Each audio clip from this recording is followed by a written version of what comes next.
Il était une fois, dans une grande ville, un homme riche qui consacrait la majeure partie de son temps au travail.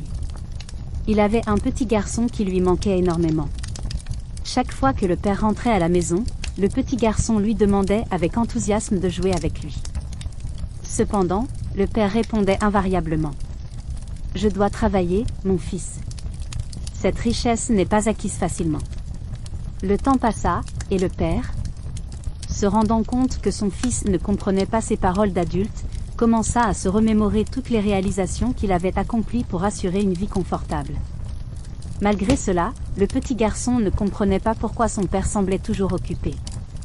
Un jour, alors que le père entamait son discours habituel sur la vie des riches et des pauvres, le garçon proposa soudainement: « Papa, je veux voir comment vivent les pauvres. » Heureux de cette proposition, le père alla à la cuisine et demanda à la femme de ménage de prendre son fils chez elle pendant une semaine et de le traiter comme elle traitait son propre fils.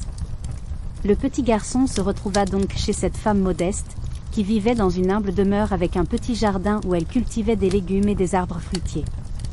Son fils jouait avec un ballon fabriqué à partir de sacs de lait et de papier, et ils partageaient joyeusement leurs jeux avec les enfants du quartier. Les cris de joie des enfants remplissaient l'air, créant un tableau vivant de bonheur. Les repas étaient simples, avec un peu de viande partagée entre les membres de la famille s'il y en a, et les légumes provenaient du jardin. La mère de famille lavait les vêtements à la main et les séchait au soleil. Elle participait également aux jeux, racontait des histoires avant le coucher, et la journée se déroulait dans la joie et la simplicité. Le père récupéra son fils après une semaine.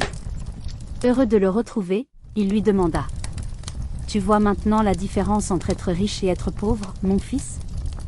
Le garçon répondit: « Oui, papa.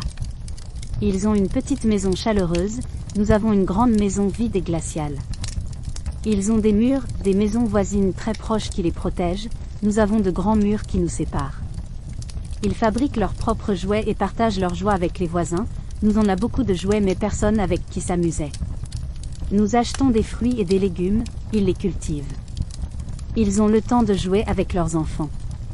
Oui, papa, ils sont riches, et nous sommes pauvres. » Le père, étonné de la sagesse de son fils, réalisa que même les enfants, malgré leur jeune âge, peuvent nous enseigner d'importantes leçons de vie avec leur point de vue sincère et innocent.